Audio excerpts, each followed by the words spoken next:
Hey guys, welcome back to another episode of Music Den. I'm your host Armando Venditti. Hoping you guys are having a great day. Ladies and gentlemen, I want to welcome you to an episode called Switching Out. Starting today and over the next 3 weeks to follow, I'm going to be taking a look at a list of four bands who at one point or another decided to replace band members with new band members and to varying degrees of success. In one case, a band would go on to release many albums in their new configuration over many years and would go on to achieve worldwide success. In another case, a band would go on for another two album releases and then the band would decide to break up. And as is the case with the band I'm going to be talking about today, the band configuration and in this case only lasted for one album and one tour and then decided to go their separate ways.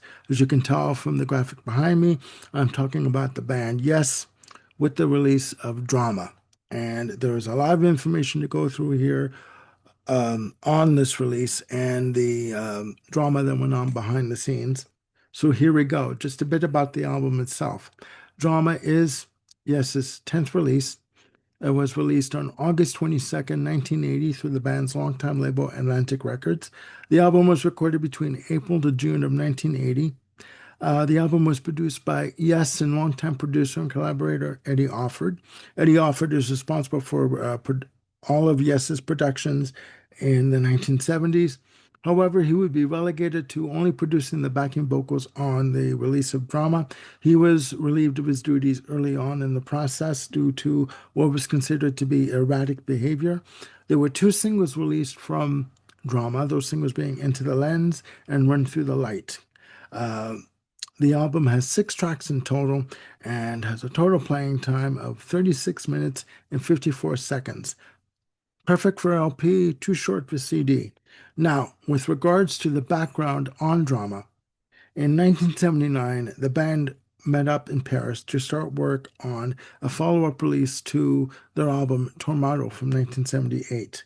And it was agreed early on that Roy Thomas Baker, producer of Queen, The Cars, and Journey, that he would be at the helm of this production, much to the objection of John Anderson at the time. He was not on board with Roy Thomas Baker's production techniques, etc., but he was outvoted. So sessions went forward. John Anderson and Rick Wakeman turned up in Paris first. They started working on songs together, and this was the first time that the two had worked as a duo in terms of writing songs, and they were enjoying the process. Later on, Chris Squire, Alan White, and Steve Howe would show up in Paris with Roy Thomas Baker in tow, and the two would perform their songs for them, show them the songs. And unfortunately, it was agreed by the other three members that the songs were too much of a folk-oriented nature, and the other three members wanted to go in a more hard rock direct approach, more immediate, which soured John Anderson's view of what was happening, along with Rick Wakeman, and also tensions also further developed further when Roy Thomas Baker decided to record each band member separately as opposed to having them all together in the studio. He wanted the bass tracks, etc., to be recorded separately, which didn't sit well with Anderson and Wakeman. The two ended up distancing themselves from the rest of the band. They opted to leave the project and stay on in Paris. The other three members, Squire, White, and Howe, would leave, go back to London with Roy Thomas Baker. These sessions with Roy Thomas Baker would ultimately be called off altogether after White hurt his ankle in an accident that he had happened while he was out one day with Richard Branson of Virgin Records. At the same time, yes, his manager, Brian Lane, had just acquired the pop duo, the Buggles, consisting of Trevor Horn and Jeffrey Downs, and he asked the two to write a song for Yes for their new project that they were working on. Well, after Chris Squire met up with Trevor Horn and Jeffrey Downs at his home in London, he listened to a song that Trevor Horn and Jeffrey Downs had written for him called "We Can Fly From Here," a five-section piece that Trevor Horn and Jeffrey Downs considered to be too long for a Buggles project. Well, Chris Squire liked what he heard, and he wanted to keep the song for a future Yes project.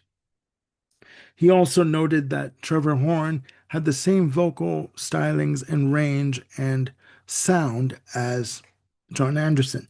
And he asked both Trevor Horn and Jeffrey Downs to join him and the other band members at the recording space to see what could be developed and what could happen. It's got to be said too that Trevor Horn was a bit nervous about doing that, about joining the band, because he felt that John Anderson had a major presence on stage and a major position within the band, and they were not aware. Trevor Horn, sorry, and Jeffrey Downs were not aware that Anderson and Wakeman had already left. Yes, they weren't told this. But he agreed to join anyway to see what would happen. Well, they started to work on these ideas for these songs, and they came up with the music that would eventually be known as the album Drama.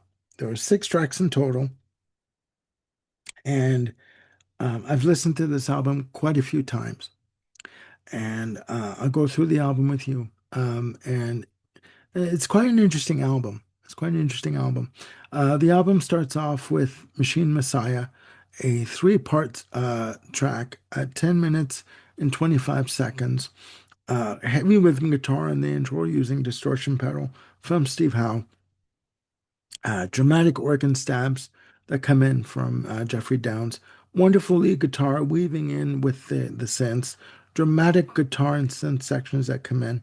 There is a wonderful calming acoustic guitar section that comes in from Steve Howe. The co-lead vocals are done wonderfully between Trevor Horn and Chris Squire, and their vocals blended really well together on this album, I gotta say.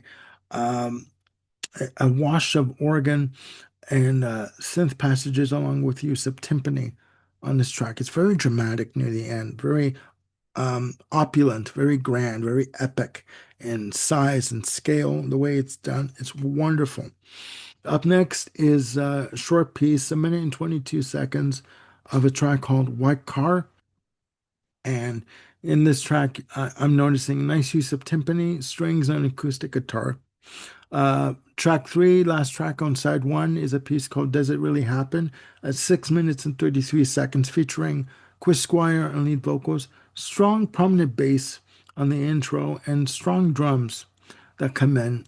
Really dramatic cymbal crashes, nice use of organ, and there's a nice dramatic stop on the track before the tight harmonies come sort of seeping back into the track, a kind of build to a crescendo feel. Really good harmonies on this album from both Chris Squire and Trevor Horn. Side 2 starts off with the lead single Into the Lens at 8 minutes and 33 seconds. There's obviously an edited version done for release as a single. Really nice prominent bass, intricate synth and drum rolls that come in. Very, again, very dramatic. Strong, intricate guitar and bass passages, and really good, strong harmonies on this piece. Run Through the Light, track 2 at 4 minutes and 42 seconds. In my notes, I have your interwoven mandolin and synth passages on the intro. Nice guitar tone on the lead guitar for this piece. And the album ends off with Tempest Fugit. And I hope I said that correctly. 5 minutes and 16 seconds. Fast-paced tempo. Really great guitar chords on the downbeat, you know. Nice tight harmonies that come in on the lead vocals, strong rhythm guitars, and great organ on the intro. Now, the vocals that come in on this album, I gotta say, when I first heard this, I really did think this was John Anderson. Trevor Horn's vocal range and John Anderson's are very similar, and the use of harmonies on this album are done really tight and again, Chris Squire's vocals and Trevor Horn's vocals wrap around one another so effortlessly and so beautifully. It is wonderfully done. Now, to the band's detriment, I gotta say, when they toured this album, they did not tell the promoters and you know fans alike that John Anderson and Rick Wakeman had been replaced by Trevor Horn and Jeffrey Downs, respectively. And when the band opened their shows, like opened the tour, I do believe it was in, I was going to say Toronto, it wasn't Toronto. But when they started the tour, audiences were aghast. They were like, "Who is this guy on stage? Who is this? This is not John Anderson, and this is not Rick Wakeman." What had happened was they had already booked a tour of the States, a North American tour, and the tour was sold out.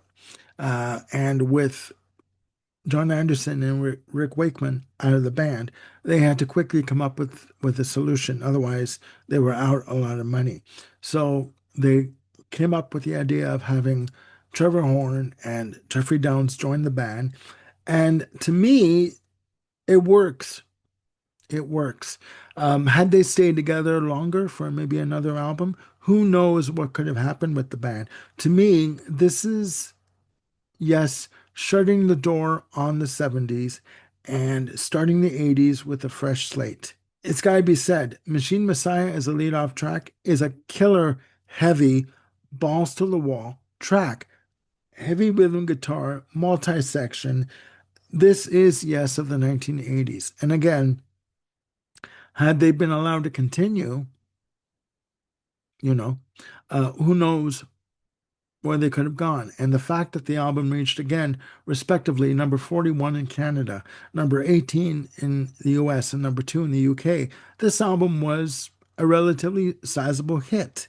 And had they been able to continue with this configuration, again, who knows what could have happened. Now, to answer the almighty question, is this still yes?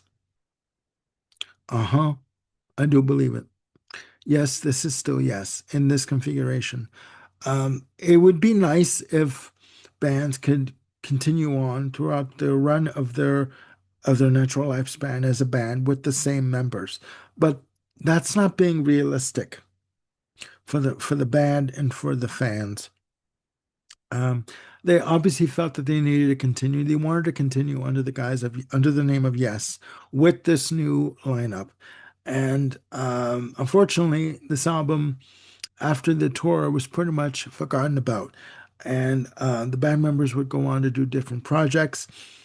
Chris Squire and Alan White would join Jimmy Page and work on some ideas under the name of XYZ. Steve Howe would go on to work with Jeffrey Downs in Asia, and Trevor Horn would go on to produce acts throughout the 80s and into the 90s and to the present day. And it's unfortunate that they weren't given the chance to perform as Yes for longer. But in to answer again the question, to me, this is still yes. All right. So please put your comments down below. Do you believe that this is still yes under this configuration with Trevor Horn and Jeffrey Downs in the band? Or if not, let me know your opinion down below. I'm going to be tackling other groups like Van Halen, Deep Purple, coming up and on the topic of switching out and over the next 3 weeks to follow. So please stay tuned for that. I've got more show ideas coming up with Ken Cheshire, Jim Bricker, and Bill Schuster is going to be joining me and a couple of more episodes coming up. So we're working on those as quickly as we can. We're going to get them to you as soon as we can. So please stay tuned for that. Please click like and subscribe and hit the notification bell to keep yourselves on top of any new content I've got coming up. And I'll see you soon on the Music Den. Bye for now.